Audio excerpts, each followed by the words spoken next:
Student, कैसे हैं आप लोग? आई होप आप स्वस्थ होंगे, मस्त होंगे और तैयारी में लगे होंगे।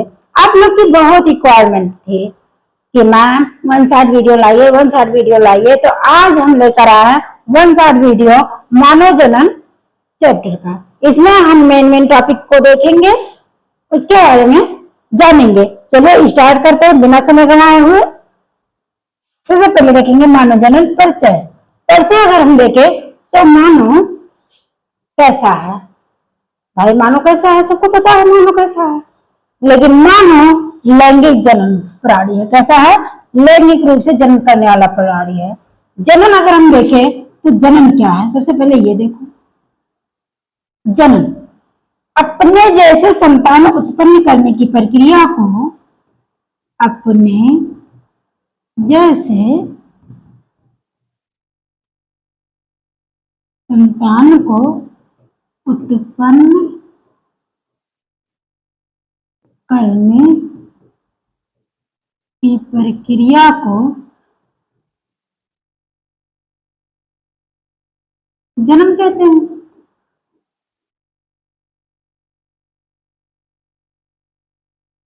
जन्म कितने टाइप का होता है?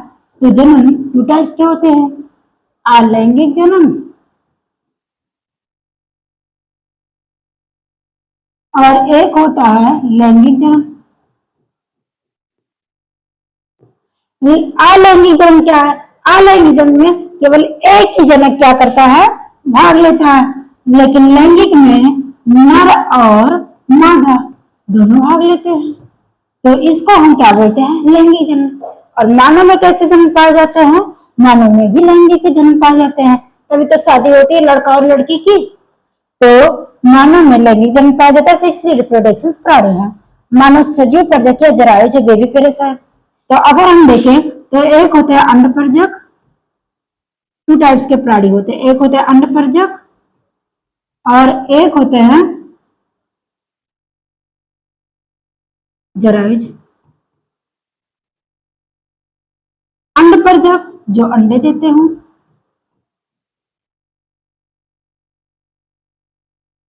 मोस्टली हम बात करें तो जितने भी पंछी होते हैं वो अंडे देते हैं, सांप वगैरह भी देते हैं।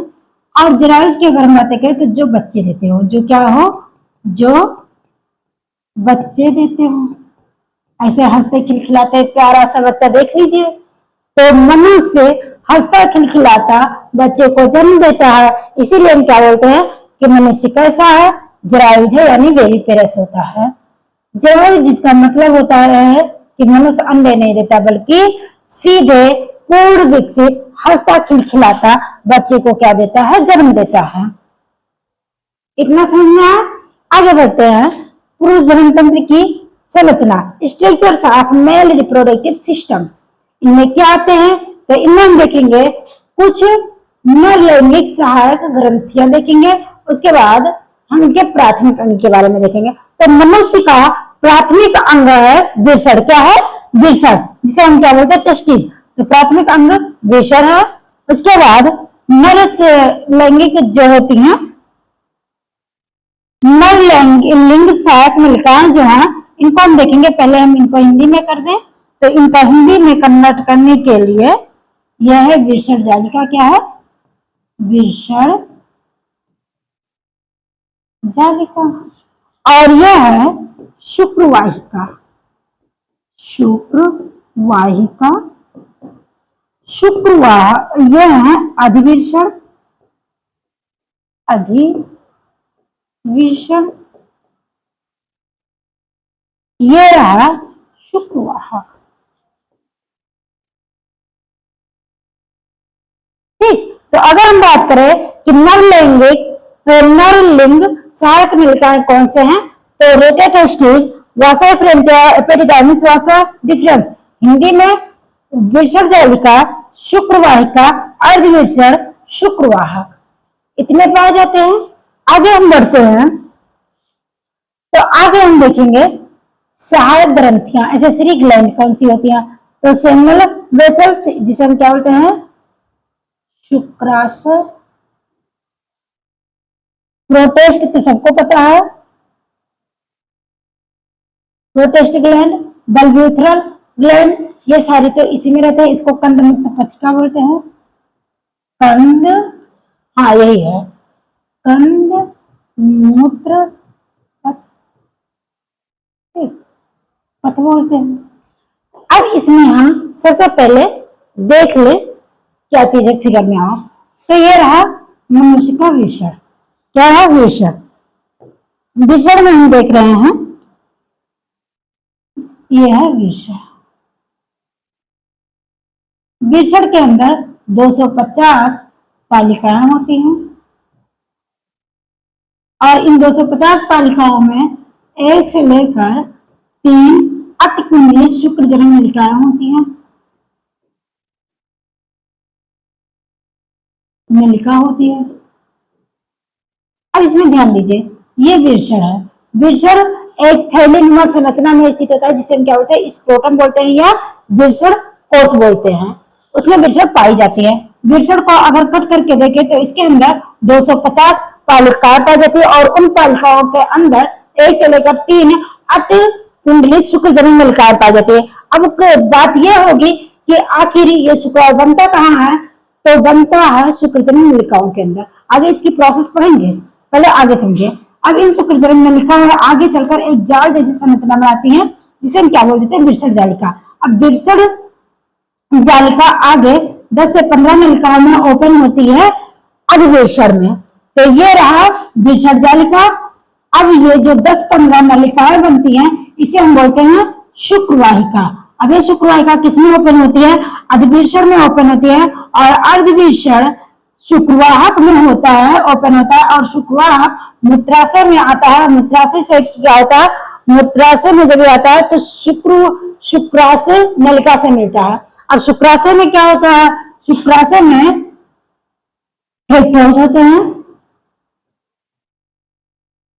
और कुछ तरल पदार्थ होते हैं। तो फ्रेक्टोज से मिलता है और उसके बाद आगे होती है प्रोटेस्ट ग्लैंड। प्रोटेस्ट ग्लैंड में कैल्शियम और कुछ एंजाइम्स पाए जाते हैं।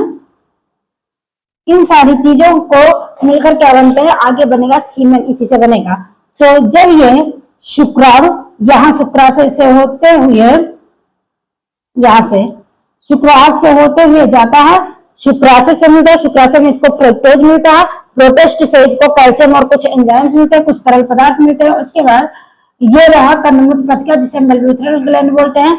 ये कुछ चिकनाहट की चीजें देता है, जो जब ये संभोग करते हैं तो चिकनाहट का काम कौन करता है, कंदमुक्त पथिका से निकले हुए तरल पदार्थ वो चिकनाई का काम करता है। ये सारी चीजें मिलकर मूत्र वाहिनी से होते हुए पेनिस से बाहर निकलते हैं। इसी को हम क्या बोलते हैं, सीमेन।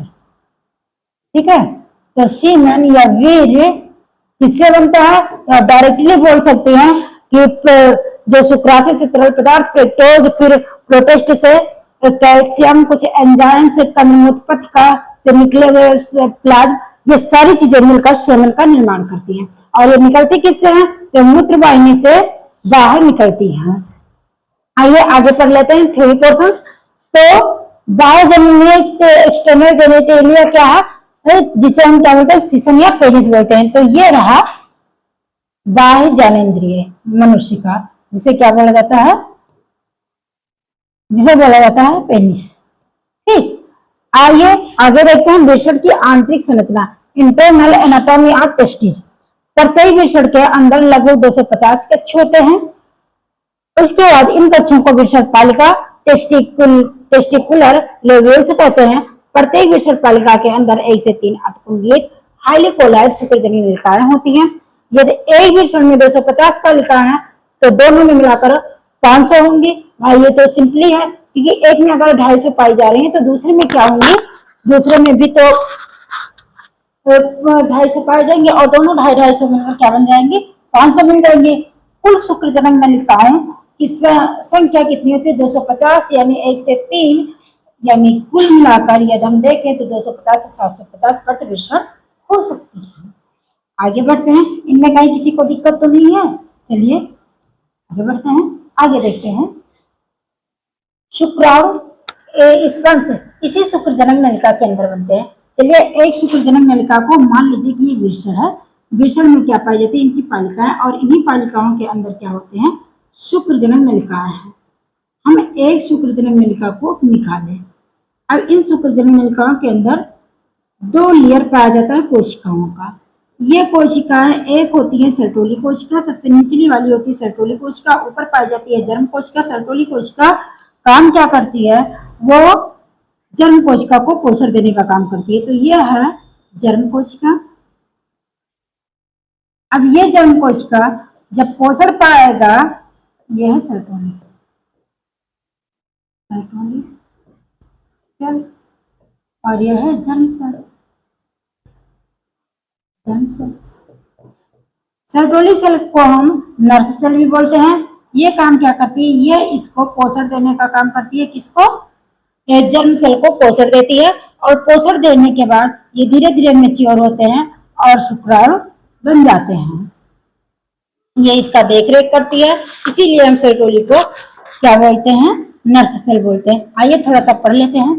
शुक्रजनक नलिकाओं की कोशिकाओं सेल ऑफ सेमिनिफेरस ट्यूब्यूल्स, शुक्रजनक नलिका के अंदर की परत इनर में दो प्रकार की कोशिकाएं होती हैं। शुक्रजनन यानी स्पर्मेटोगोनिया, ये नर जर्म कोशिकाएं मेल जर्म सेल्स हैं, जो मैंने यह बना दिया है। इनमें अर्धसूत्री विभाजन मियोसिस होती है, जिसके फलस्वरूप शुक्राणु स्पर्मेटोजोवा स्पर्म का निर्माण होता है। सर्टोली सेल ये कोशिकाएं विभाजित होने वाली जर्म कोशिकाओं को पोषण न्यूट्रिएंट्स प्रदान करती हैं, जिन्हें नर्स कोशिकाएं भी कहते हैं। भाई देखरेख जो करेगा उसे तो नर्स कोशिका हम कहेंगे ही। ये क्या चीजें हैं, इस फिगर को मैं यही समझा देती हूँ। अभी आगे आएगा अंतराली कोशिका। तो अंतराली कोशिका जो ये शुक्रजनक नलिकाएं होती है, इनके बीच बीच में अंतराली कोशिका पाई जाती है। जो ये खाली जगह है ना, यहाँ पर अंतराली कोशिका पाई जाती है। इस फिगर को समझ लो अच्छे से, जिसे ये बिरसट जालिका को कट करते हैं। तो ये रही खाली स्पेस, ठीक है। ये क्या है, खाली स्पेस। क्योंकि भाई अब आप ही देखिए कि अगर ऐसे ऐसे करके पाई जा रही तो हम ऐसे ही तो कट करेंगे, और जब ऐसे कट करेंगे तो इसमें जो नलिकाएं हैं वो ऐसे वाला ही स्ट्रक्चर्स तो बनाएंगे। वही स्ट्रक्चर सिंपली बना है। अब इनमें दो सेल्स हैं, ये अंदर सर्टोली सेल है और इन्हीं सर्टोली सेल में अपना जो सिर है वो धसाए हुए हैं जर्म सेल, और जर्म सेल क्या बन गए हैं, स्पर्म बन गए हैं। देखिए देखिए देखिए, ध्यान से देखिए आप, ठीक है। तो ये है, अब ये तो जान गए, ये सर्टोली सेल है और ये शुक्राणु है। इसमें ये भर भर के है सर्टोली सेल। अब जो ये बीच बीच में खाली जगह पाया जा रहा है, इसे हम क्या बोलते हैं, इसे हम बोलते हैं अंतराली कोशिका। इसमें पाई जाती है अंतराली कोशिका। ये अंतराली कोशिका काम क्या करती है, तो ये एंड्रोजन का निर्माण करती है। क्या काम करती है, एंड्रोजन का निर्माण करती है, एंड्रोजन और टेस्टोस्टेरॉन। आगे पढ़ लेते हैं। इसको मैं इसलिए समझा दी कि फिगर यही बना था, यहाँ समझा दी हूँ फिगर को, कहीं किसी को दिक्कत तो है नहीं। तो आगे अब आप पढ़ लेते हैं अच्छे से। देखो इसका 3 क्वेश्चन। लीडिंग कोशिकाएं और हार्मोन्स, लीडिंग सेल्स और हार्मोन्स क्या है, तो शुक्रजनक नलिकाओं के बाहर के खाली स्थान को अंतराली अवकाश बोलते हैं। इस स्थान में लीडिंग कोशिकाएं या इंटरस्टिशियल सेल्स पाई जाती हैं। इनका मुख्य कार्य विषण हार्मोन्स का संश्लेषण और स्त्राव करता है। भाई ये काम क्या करता है, तो लीडिंग कोशिकाएं यही तो काम करती हैं। अंतराली कोशिका बोल दो बाबू, या लीडिंग कोशिका बोल दो। तो टेस्टोस्टेरॉन वगैरह ये तो निकालती हैं, पुरुष हार्मोन से तो निकालती हैं। तो अगर आपसे, चलिए देखते हैं, जिन्हें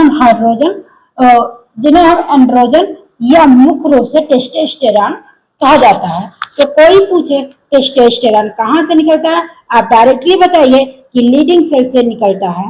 टेस्टोस्टेरॉन का काम क्या होता है, तो आप बताइए। लड़कों को लड़का बनाता है टेस्टोस्टेरॉन, दाढ़ी लाता है टेस्टोस्टेरॉन, कंधों को चौड़ा करता है टेस्टोस्टेरॉन, और उसके बाद जो शुक्राणु बनते हैं वो टेस्टोस्टेरॉन के कारण ही बनते हैं। आवाज में भारीपन आता है, तो ये सारी चीजें कौन करता है, टेस्टोस्टेरॉन का ही कमाल है।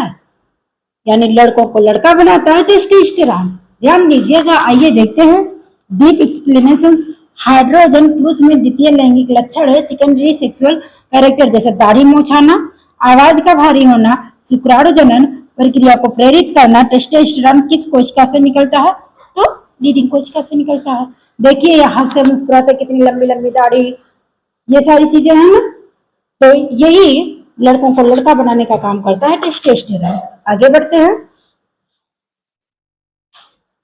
आगे हम देखेंगे स्त्री जनन तंत्र, फीमेल रिप्रोडक्टिव सिस्टम्स। मुख्य अंग स्त्री जनन तंत्र में निम्नलिखित अंग होते हैं। एक जोड़ा अंडाशय, ओवरीज पाई जाती है, एक जोड़ा अंडवाहिनी, एक गर्भाशय और एक योनि। अच्छे से 4 चीजें आप याद रखिए और इसी 4 चीजों में अभी 8 चीजें होंगी, जिसको सुनने के लिए आप तैयार रहिए। यह है एक यूट्रस, क्या है? यही तो बोला है, एक गर्भाशय है, मैं भी खुशी खुशी मान ली एक गर्भाशय। एक जोड़ा अंडाशय, एक ये है और एक ये है, यानी एक एक मिलकर 2 जोड़ा हो गया। मैं भी बहुत खुश हो गई कि हाँ एक जोड़ी अंडाशय हो गई। एक एक मिलेंगे तो क्या होंगे भाई, एक इधर का एक इधर का, तो एक जोड़ी हो ही है जोड़े। अब एक जोड़ी क्या पाई जाती है? अंडवाहिनी। जो ये अंडवाहिनी एक इधर तो एक जोड़ी अंडवाहिनी हो गई। अब इसमें थोड़ा सा और अच्छे से समझते हैं। चलो पहले समझते हैं, पहले समझते हैं तब कुछ करते हैं। अंडाशय, अंडाशय को ये पकड़े कौन है? तो इसे बोलते हैं झिल्ली, झिल्ली या फुंदरी। यह है ओवरी। उसके बाद यह है इन्फेंडिबुलम, जिसे हम क्या बोलते हैं? ध्यान दीजिएगा, अंडवाहिनी है, अंडवाहिनी के 3 पार्ट, अंडवाहिनी के 3 पार्ट। अब ये तीनों पार्ट के नाम देखिए मुस्कुराते हुए। एक है सबसे पतली, जो ये है इसे बोलते हैं इस्थमस, इस्थमस। और ये थोड़ी सी चौड़ी पार्ट जहां निषेचन होता है इसे बोलते हैं तुंबिका। और जो ये चौड़ी पार्ट है इसे हम बोलते हैं कीपक। देख लेना, मैं बोली थी कि ज्यादा हो जाएंगे। तो अंडवाहिनी के 3 पार्ट, इस्थमस, तुंबिका, कीपक।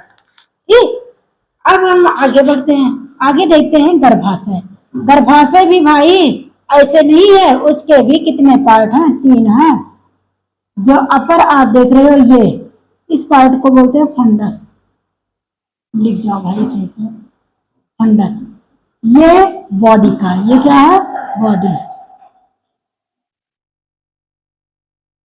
गर्भाशय, हाँ। और जो ये पतली मिल्का जैसी संरचना है इसे हम क्या बोलते हैं? सर्विक्स यानी गर्भाशय गिरा। दिखाई नहीं देगा क्या? कलर चेंज कर दूं? गर्भाशय गिरवा। और ये आगे होती है वेजाइना। ठीक, आगे समझ में? तो आइए, अगर उधर समझ लिए हो तो इधर समझ लो, या एक बार इसको रिवीजन कर लो, ये भी बात हो सकता है। एक जोड़ी अंडाशय होती है, एक दाएं तरफ एक बाएं तरफ। अंडाशय को, हाँ, अंडाशय को गर्भाशय से जोड़ने का काम कौन करता है? एक नली, जिसको हम क्या बोलते हैं? अंडवाहिनी। अंडवाहिनी 3 भागों में विभाजित होती है। किसमें किसमें? पतली, इस्थमस। इस्थमस उस पार्ट को बोलते हैं जो गर्भाशय के नजदीक होता है। अब इस्थमस के बाद आती है तुम्बिका, और तुम्बिका के बाद आता है कीपक। ये 3 पार्ट हो गए। लेकिन आगे फिम्बरी काम क्या करती है? तो फिम्बरी काम करती है कि अंडाशय से ओवम को खींचने का काम कौन करती है? फिम्बरी करती है। आओ अब थ्योरिकल पार्ट पढ़ लो, बहुत जरूरी है। बाह्य ज्ञानेंद्रिय हम थोड़ा सा बाद में पढ़ेंगे। सबसे पहले हम मानव में क्या देख लें? अर्ध चक्र को देख लें। अर्ध चक्र और उसकी प्रमुख घटनाएं क्या है? भाई पूरा देख लियो स्ट्रक्चर्स की क्या क्या पाए जाते हैं। लेकिन यहाँ एक चीज और देख लो, ये गर्भाशय है ना, तो गर्भाशय की 3 लेयर देख लो, वहां मैं नहीं बताई थी, बहुत ज्यादा हो जाता ना, इसलिए वहां मैंने गर्भाशय के 3 लेयर, अंतःभित्ति,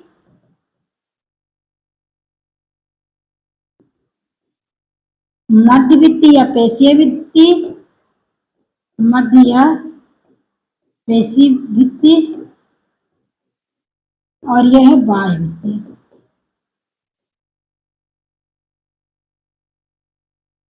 अब इसमें इन तीनों बाह्य भित्तियों का क्वालिटीज क्या है ये तो बताया ही जाएगा। तो अगर हम बात करें इन तीनों भित्तियों की, तो जो अंतःभित्ति होती है यह हर मंथ 28 दिन का जो ये चक्र चलता है, जिसे हम क्या बोलते हैं, मासिक चक्र या मेंस्ट्रुअल साइकिल। तो ये काम क्या करती है, हर मंथ टूटती है, और यही टूटती है तभी इतना दुख दर्द होता है, और उसके बाद तभी ब्लीडिंग होती है। और मध्य पेशीय क्या काम करती है, मध्य पेशीय जब लेडी प्रसवावस्था में यानी बच्चे पैदा करने में, तो उसमें क्या होते हैं, संकुचन होते हैं। उसके बाद बाह्य भित्ति काम क्या करती है, बाह्य भित्ति सबको पता है बाहरी सुरक्षा ही करेगी, और करेगी क्या, आओ लाइन टू लाइन देखते हैं। तो परिभाषा पहले देखते हैं, महिलाओं के अंडाशय और गर्भाशय में होने वाले 28 दिनों के नियमित चक्र को हम क्या बोलते हैं, मासिक चक्र। चक्र का मतलब क्या, जो बार बार वही चीजें रिपीट हो उसी को हम चक्र बोलते हैं। तो मेंस्ट्रुअल साइकिल हर मंथ वही चीजें तो रिपीट होती हैं। प्रमुख घटनाएं, 4 मुख्य घटनाएं देखते हैं। आर्तचक्र, आर्तचक्र को समझने से पहले एक चीज और समझनी जरूरी है, बहुत ज्यादा ध्यान दीजिएगा। जब पहली बार लड़कियों में आर्तचक्र आता है 12 से 13 वर्ष की उम्र में, तब इसे हम बोलते हैं रजो दर्शन। रजो दर्शन ध्यान दीजिएगा, अच्छा खासा क्वेश्चन बनता है। रजो का मतलब होता है रक्त, रजो का मतलब क्या होता है, रक्त। दर्शन का मतलब दिखाई देना।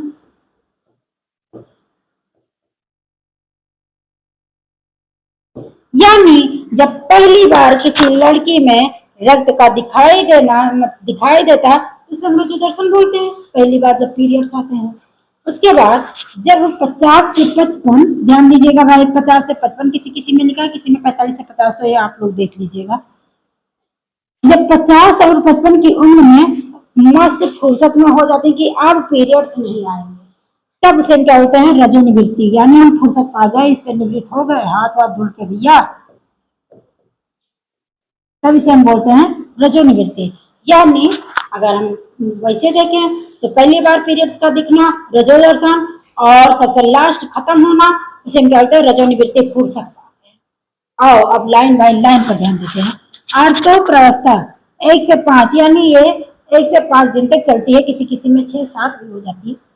गर्भाशय की अंदरूनी दीवार का टूटना और ब्लीडिंग होना, तो क्या टूटती है, अंतःभित्ति। अंदरूनी कहा है लिखे भाई, अंतः लिखते मस्त, अंतःभित्ति टूटती है। अब फुटके प्रावस्था क्या है, 6 से 13 दिन, जो भाई टूटे फूटे है, 1 से 15 दिन तक जो रक्तस्राव हुआ है, अब उसकी मरम्मत भी तो होगी, मरम्मत तो होगी।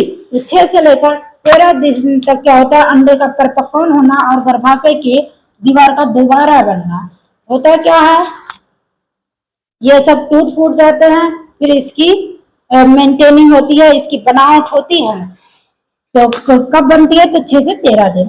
अंडोत्सर्ग का दिन फिर 14वें दिन एलएचएस हाई होता है, और जब एलएचएस बाबू हाई होता है, ध्यान रखिएगा, जब एलएचएस हाई होता है, फिर थोड़ा लो होता है, जब एलएचएस एकदम अपने चरम सीमा पर होता है, तब इसे हम बोलते हैं एलएचएस सर्ज। क्या बोलते हैं, एलएचएस सर्ज।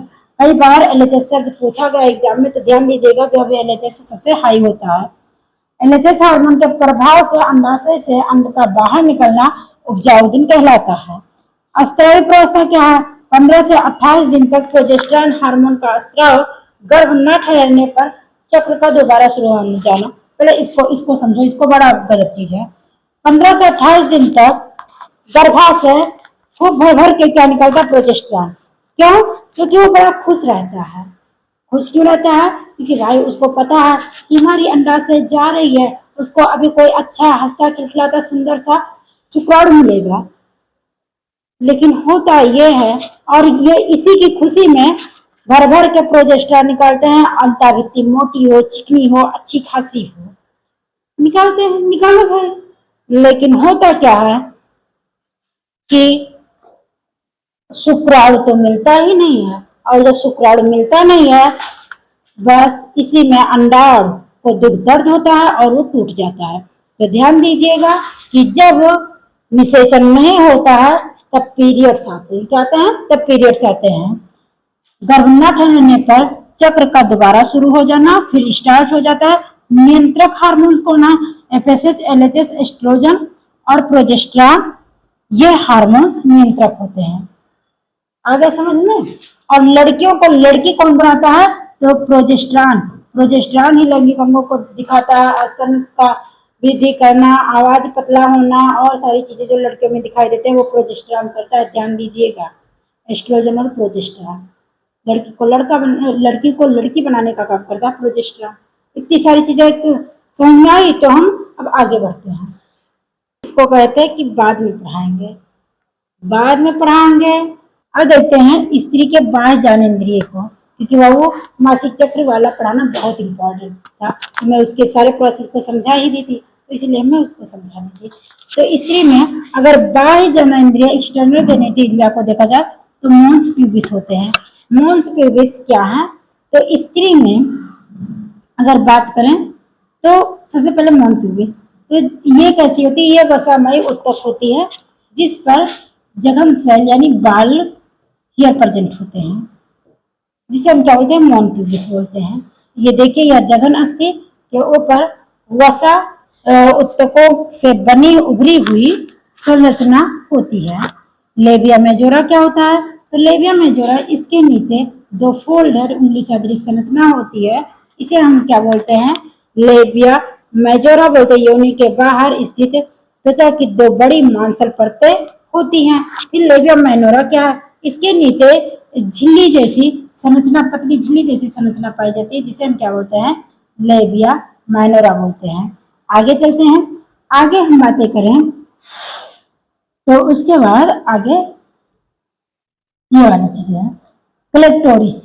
तो क्लेक्टोरिस हम लोग क्या पढ़े थे? जघन सेल पाई जाती है, जिसे हम क्या बोलते हैं? मोन प्यूबिस। अब लिख दिया हिंदी में, हिंदी में ही समझ लो। मोन प्यूबिस, मोन प्यूबिस। इसके नीचे दो फोल्डेड होती हैं, जिसे हम क्या बोलते हैं? इन्हें हम बोलते हैं लेबिया मेजोरा। Labia majora. उसके नीचे एक पतली झिल्ली सदृश संरचना होती है, जिसे हम बोलते हैं लेबिया मेनोरा। लेबिया मेनोरा।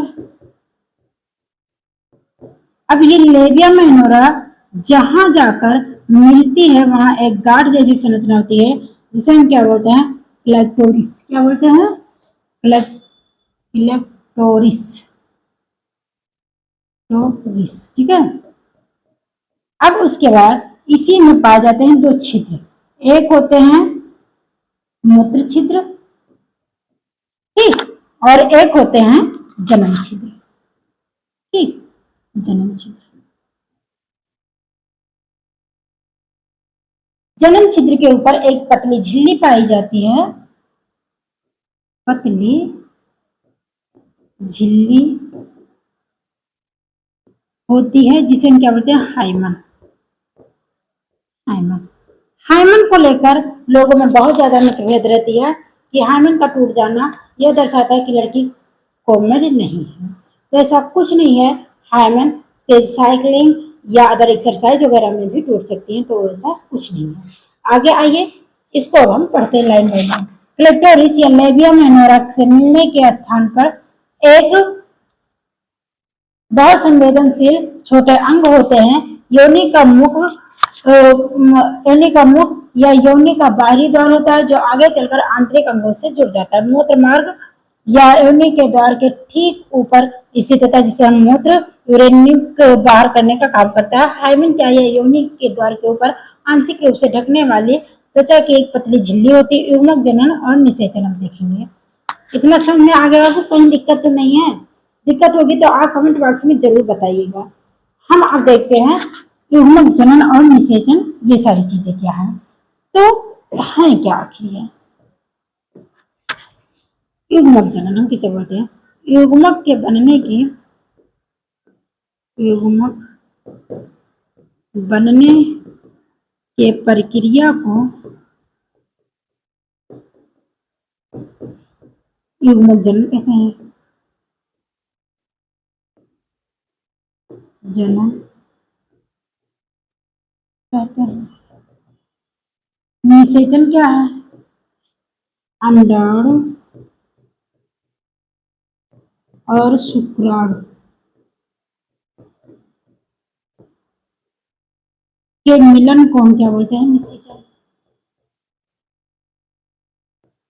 अब निषेचन तो हो गया, ये सारी चीजें हम देख ले। तो देखिए द्विघात युग्मनज निषेचन के बाद 2n ही बनेंगे, क्योंकि ये भी तो n होता है बाबू और ये भी n होता है। अब दोनों जब मिलेंगे तो 2n ही तो होंगे। तो कैसी होती है? युग्मनज हमेशा 2n होता है। आगे बढ़ते हैं। आगे हम पढ़ेंगे लिंग निर्धारण क्या है। तो लिंग निर्धारण अगर हम बातें करें तो लिंग निर्धारण में सबसे ज्यादा ताना बाना किसको सुनने को मिलता है? तो स्त्रियों को। लेकिन स्त्रियां बेचारी कोई जिम्मेदारी उनकी नहीं होती है। झूठे ही सासू माँ चिल्लाती रहती है कि बहू रानी अभी तक तुमने हमारे घर में एक को चिराग ना दिया। तो बहू रानी को मत बोलिए, आप गलती कर रही हैं। आप अपने राजा बेटा पर ध्यान दीजिए, राजा बेटा से बोलिए, क्योंकि वही इसका भाई मालिक है कि लड़का होगा या लड़की। ध्यान दीजिए एक अंडाणु एक्स एक्स देख लीजिए, एक्स और एक्स वाई, इससे अच्छे से समझ में आएगा। यह है लड़का लड़की यानी फीमेल और ये क्या है मेल। अब इससे ये मिलेंगे तभी क्या होंगे? लड़की होगी। इससे ये मिलेंगे तब जाकर लड़का होगा, यानी एक्स और वाई लड़का। ये इससे मिलेंगे तो एक्स एक्स लड़की और एक्स और वाई लड़का। देखना कहीं मिस्टेक ना हो, क्योंकि बहुत जल्दबाजी में मैं कह दी हूँ, तो कहीं मिस्टेक होगा तो देख लेना, तुम लोग समझदार हो। ठीक, तो अब देखते हैं 50% क्या हुई है? लड़की हुई है और 50% लड़का। अब आप ही बताइए, चाहे बेचारी का इससे मिलाओ चाहे उससे मिलाओ, डिपेंड तो लड़के पर ही करता है भाई, डिपेंड तो लड़के पर ही करता है। तो इसीलिए जब एक्स एक्स गुणसूत्र मिलते हैं तब मादा बनती है और जब एक्स वाई गुणसूत्र मिलते हैं तब नर बनते हैं। नीट के कॉन्सेप्ट है, मनुष्य में भ्रूण लिंग पूरी तरह से शुक्राणु में मौजूद एक्स या वाई गुणसूत्र द्वारा निर्धारित होता है, यानी माता द्वारा नहीं। माता को दो सुना दो भाई, ये ताना बाना सुनाना छोड़ दो। विदलन और कोरक पुट्टी निर्माण क्या है? जब निषेचन हो जाता है, चलिए मैं आगे समझाऊंगी बहुत अच्छे से। समसूत्री विभाजन होता है, युग्मनज जनन लगातार समसूत्री विभाजन द्वारा होते हैं, जिसे हम क्या बोलते हैं? कोरक खंड। आगे आओ हम समझाते हैं बहुत अच्छे से। देखिए ये है क्या? ये है मादा का गर्भाशय। ठीक, थोड़ा सा समझ लीजिए, समझाने की कोशिश मैं कर रही हूँ। ये है अंडाणु, यहाँ से निकलते हैं। मान लीजिए यहाँ निषेचन हो गया, अब निषेचन हो गए, ये युग्मनज बन गए हैं। युग्मनज बनने के बाद इनमें क्या होता है? समसूत्री विभाजन। क्या होता है? समसूत्री विभाजन। समसूत्री 2 2 से 4 4 से 8 8 से 16 16 से 32 ऐसे ऐसे करते इन्हें क्या बोलते हैं? विदलन। अब ये आकर गर्भाशय की अंतःभित्ति में क्या होता है? गिर जाता है। तो जब गर्भाशय की अंतःभित्ति में आकर गिरता है तब इसे हम क्या बोलते हैं? अंतर्रोपण। तब क्या बोलते हैं? अंतर्रोपण। अंतर्रोपण बोलते हैं। गर्भाशय की अंतःभित्ति से युग्मनज जो ट्रोफोब्लास्ट के फेज में होता है या ब्लास्टोसिस्ट के फेज में होकर गर्भाशय की अंतःभित्ति से अच्छे से जुड़ जाता है, तब इसे हम क्या बोलते हैं? अंतर्रोपण। अब ये जुड़ गया है। अब जुड़ने के बाद विदलन समझ में आ गया ना बाबू? आ गया है ना? कि देखोगे मोरूला अवस्था 8 से 16 कोरकखंड ठोस गेंद जैसी संरचना होती है और कोरक पुट्टी ब्लास्टोसिस्ट मोरूला आगे विभाजित होती रहती है और उसके बाद एक खोखली संरचना बदल जाती है जिसे हम कोरक पुट्टी कहते हैं। भाई ये 32 के फेज में होती है, 32 से 64 के होते होते ये एक भाई खोखली टाइप की हो ही जाएगी। क्यों? क्योंकि आधा कोशिकाएं ऐसे टाइप के हो जाते हैं, एक कुछ कोशिकाएं इधर हो जाती है और कुछ ऊपर की लेयर बनाने लगती हैं। ऐसा क्यों करती हैं? क्योंकि कुछ कोशिकाएं इकट्ठी होंगी तभी तो बेबी बनेगा। तो ये आकर अंतःभित्ति से देखिए जुड़ जाती हैं, तो इन्हें हम क्या बोलते थे? अंतरोपण। या कोरकपुट्टी गर्भाशय की आंतरिक दीवार एंडोमेट्रियम में धंस जाती है या आरोपित हो जाती है, इसे हम गर्भधारण या प्रेगनेंसी कहते हैं। यह अवस्था गर्भावस्था के 9 महीने तक बनी रहती है। ठीक, तो ये क्या होती है? 9 महीने तक बनी रहती है। थोड़ा सा और समझ लो आपको, जब ये इससे धंस जाती है तो कुछ तो इसके ऊपर के लेयर बनाते हैं और कुछ एक जगह इकट्ठे हो जाते हैं जो बेबी बनाने का काम करते हैं। और कुछ कोशिकाएं लंबी लंबी उंगली सदृश संरचना बनाती हैं जिसे हम कोरियानिक बिलाई बोलते हैं। क्या बोलते हैं? कोरियानिक बिलाई। अब कोरियानिक बिलाई काम क्या करता है कि जो इसमें ब्लड वेसल्स होती हैं अंतःभित्ति में, उनसे ऑक्सीजन लेने का काम करता है, जिससे भाई बेबी जो विकसित हो रहा है उसको पोषण भी तो देगी। तो ये कोरियानिक बिलाई आगे चलकर किसमें, और यही आगे चलकर किसमें? प्लेसेंटा में कन्वर्ट होती है। ध्यान दीजिएगा, आगे यही चलकर प्लेसेंटा में कन्वर्ट होती है। तो पढ़ लीजिए थोड़ा सा। हाँ, ये दिया तो है कि कोरियानिक बिलाई और इम्प्लांटेशन है क्या? ब्लास्टोसिस्ट गर्भावस्था की दीवार एंडोक्राइन से जुड़ जाता है और कोरियानिक बिलाई अंतरोपण के बाद ट्रोफोब्लास्ट पर उंगली जैसी संरचनाएं दिखाई देती है। तो ये यही है कोरियानिक बिलाई। ध्यान दीजिएगा। आगे बढ़ते हैं। आगे हम बात करते हैं कि ये बिलाई गर्भाशय के उत्तक और मात्र कोशिका से रक्त से घिर जाती है और आगे चलकर माता के गर्भाशय उत्तक के साथ मिलकर अपरा प्लेसेंटा का क्या करती है? निर्माण करती है। अपरा प्लेसेंटा और उसका अंतःस्रावी कार्य करता है। ठीक, तो इतना समझ में आ गया बाबू कि जो कोरियानिक बिलाई होती है और मात्र रक्त से घिर जाती है और आगे चलकर माता का गर्भाशय उत्तक के साथ मिलकर अपरा का निर्माण करती है। ये ध्यान दीजिएगा, क्योंकि बच्चे कोरियानिक बिलाई क्या है और अपरा क्या है, फिर नाभिरज्जु क्या है, ये सारी चीजें समझ नहीं पाते हैं। तो जो कोरियानिक बिलाई होती है वही आगे चलकर क्या बनाती है? प्लेसेंटा बनाती है। और प्लेसेंटा से एक नली जुड़ी होती है जिसे हम क्या बोलते हैं? नाभिका रज्जु बोलते हैं। ठीक है, तो यही साधन होता है कि पोषण देने का काम करती है, यानी ऑक्सीजन वगैरह पहुंचाने का बच्चे तक यही काम करती है। समझ में आ रहा है ना बाबू? तो देखो, अपरा और उसका अंतःस्रावी कार्य क्या है? परिभाषा, या माता और भ्रूण के बीच का एक संरचनात्मक और कार्यात्मक संबंध कौन सा है? तो अपरा है। अब देखो, अपरा एक अंतःस्रावी उत्तक एंडोक्राइन टिश्यूज के रूप में कार्य करता है और निम्नलिखित हार्मोन्स का स्त्राव करता है। ये आपसे जरूर पूछा जाएगा कि अपरा से कौन कौन से हार्मोन्स निकलते हैं। ध्यान दीजिएगा, अपरा से HCG human chorionic gonadotropin hormones निकलते हैं, कार्पस ल्यूटियम को बनाए रखता है। फिर उसके बाद HPL ह्यूमन प्लेसेंटल एक्ट्रोजन माता के चयापचय मेटाबॉलिज्म को क्या करता है? मेंटेन रखने का काम यही करता है आपका HPL। फिर एस्ट्रोजन और प्रोजेस्टेरॉन काम क्या करता है? तो गर्भावस्था को बनाए रखने के लिए मेन काम करता है। और आपको वैसे पता था ये क्या करता है? अंतःभित्ति को मोटा मोटा करने का काम करता है। तो भाई मेन रोल तो इसका होगा ही। ये देखिए कितना सुंदर सा बेबी है। ये रहा अपरा। ये क्या है? ये अपरा है। और अपरा से ही एक नली निकलती है जिसे भाई सब देखते तो कि जब बेबी का बर्थ होता है तो उसको कट करती हैं गाय वगैरह, तो यही है अम्बिलिकल कॉर्ड इसे बोलते हैं। ठीक है, आगे बढ़ते हैं। 3 प्राथमिक जनन स्तर। जब बेबी बनता है तो उसमें 3 लेयर, एक एक्टोडर्म, मेसोडर्म, एंडोडर्म। अरे चौंकने की बात नहीं है, देख लो अपना हाथ, देखो तुम भी वैसे बने हो। जो ऊपरी होती है इसे हम क्या बोलते हैं? एक्टोडर्म। इसके अंदर मेसोडर्म और इसके अंदर एंडोडर्म पाई जाती है। ठीक, तो अंतरोपण के तुरंत बाद आंतरिक कोशिका समूह इनर सेल मास ICM 3 परतों में विभाजित हो जाते हैं, जिससे हम भविष्य में सभी अंगों का निर्माण होता है। बाह्य त्वचा, बाहरी त्वचा परत, मस्तिष्क तंत्रिका त्वचा आदि बनाती है। एंडोक्राइन अंतः त्वचा, आंतरिक परत पाचन तंत्र, फेफड़े, यकृत आदि बनाती है। मध्य त्वचा दोनों के बीच की परत हृदय, वृक्क, पेशी और कंकाल बनाती है। गर्भावस्था के विशिष्ट हार्मोन्स कौन कौन से हैं? तो विशिष्ट हार्मोन्स है HCG, HPL और रिलैक्सिन। ये मान ली जब लेडी क्या होती है? प्रेग्नेंट होती, तभी ये हार्मोन्स निकलते हैं, बाकी नहीं निकलते हैं। देखो ये लिखा, महिला में केवल गर्भावस्था के दौरान उत्पन्न होते हैं। और हो सकता है आपसे एग्जाम में भी पूछ लिया जाए कि गर्भावस्था में कौन कौन से हार्मोन्स निकलते हैं। रिलैक्सिन यह गर्भावस्था के अंतिम चरण में अंडाशय, ओवरी और अपराग द्वारा स्त्रावित होता है, ये ध्यान दीजिएगा। अब हम लोग पहुंच गए हैं जो प्रसव के समय प्यूबिक सिंथेसिस को शिथिल करती है। हार्मोन्स की वृद्धि गर्भावस्था के दौरान माता के रक्त में एस्ट्रोजन, प्रोजेस्टेरोन, कॉर्टिसोल, प्रोलैक्टिन और थायरोक्सिन का स्तर कई गुना बढ़ जाता है, जो भ्रूण की वृद्धि के लिए अनिवार्य होता है।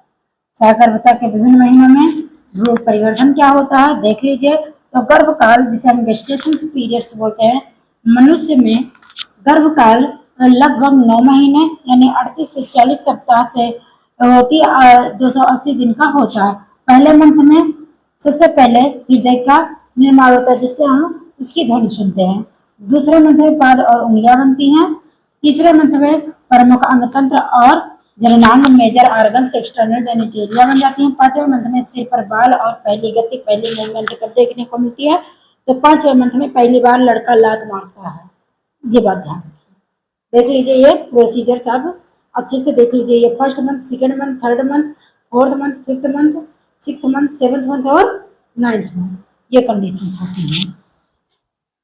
6वें महीने शरीर पर बारीक बाल, पलके अलग होना, बरौनियां, ये सारी चीजें बन जाती हैं। 9वें मंथ में पूर्ण विकसित बेबी बन जाता है। घर में खुशहाली बनाओ क्योंकि बेबी अब बाहर निकलने वाला है। दूध स्त्रावण क्या है पहले ध्यान दीजिए, मैं इसको थोड़ा सा और अच्छे से, ये जो देखते हैं, तो दुग्ध में जैसे बीसड़ के अंदर पालिकाएं पाई जाती थी, ऐसे दुग्ध पालिकाएं पाई जाती हैं। दुग्ध पालिका कितनी पाई जाती है, 15 से 20, ठीक है, पालिकाएं पाई जाती है। इसमें क्या होती है, इसमें छोटी छोटी कोशिकाएं होती है, आप देख रहे हैं। इन कोशिकाओं के अंदर क्या होता है, प्रोलैक्टिन हार्मोन्स,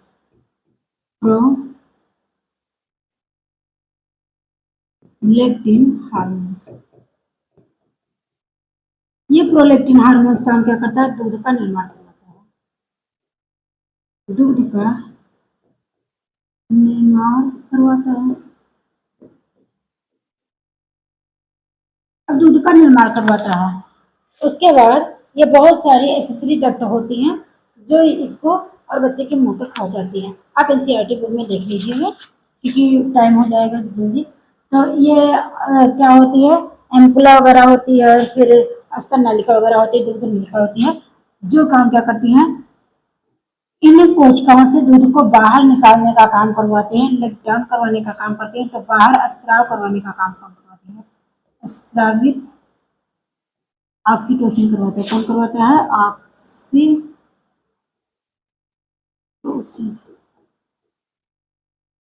तो बाहर स्त्रावित कौन करवाता है, तो ऑक्सीटोसिन, और प्रोलैक्टिन क्या करवाता है, प्रोड्यूस करवाता है, प्रो से प्रोलैक्टिन और पी से प्रोडक्शन, ये ध्यान रखिएगा। तो जन्म के बाद यहाँ सहगर्भता के दौरान स्तन ग्रंथियों में परिवर्तन होता है और जन्म के बाद दूध स्त्राव शुरू होता है। पीयूष ग्रंथि कोलेस्ट्रॉल, माँ का पहला पीला गाढ़ा दूध, जो जिसने बच्चों को नहीं पिलाया वो बच्चे कमजोर रह जाएंगे। तो सबसे पहले माँ का पीला गाढ़ा दूध पिलाना चाहिए। शुरुआती कुछ दिनों के स्त्राव को कोलेस्ट्रॉल कहते हैं। महत्वपूर्ण कोलेस्ट्रॉल में IgA एंटीबॉडी प्रचुर मात्रा में पाई जाती है, जो हर नवजात शिशुओं को पिलाना चाहिए, जो सभी रोगाणुओं को मारने की क्षमता रखती है। ठीक, पैदा करने के लिए आवश्यक होती है।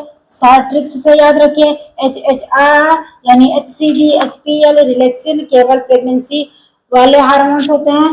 फर्स्ट मंथ में धड़कन सबसे पहले बनती है और हार्ट की आवाजें सुनाई देती हैं, धक धक धक। और उसके बाद फिफ्थ मंथ में सबसे पहले हलचल होती है, मूवमेंट होती है, और जिससे मदर को पता लगता है कि मेरा बच्चा तो क्या कर रहा है, मूवमेंट कर रहा है। ठीक, ये सबसे खुशी की बात होती है जी, ये ध्यान रखिएगा। इसके बाद यही होती है हमारी चैप्टर समाप्त। थैंक यू, धन्यवाद। और आपको इसके पूरे वीडियो को देखना है। देखने के बाद कैसा लगा ये वीडियो आप कमेंट बॉक्स में जरूर बताइएगा। मिलते हैं नेक्स्ट वीडियो में नेक्स्ट चैप्टर के साथ, तब तक के लिए धन्यवाद। पढ़ते रहिए, मुस्कुराते रहिए।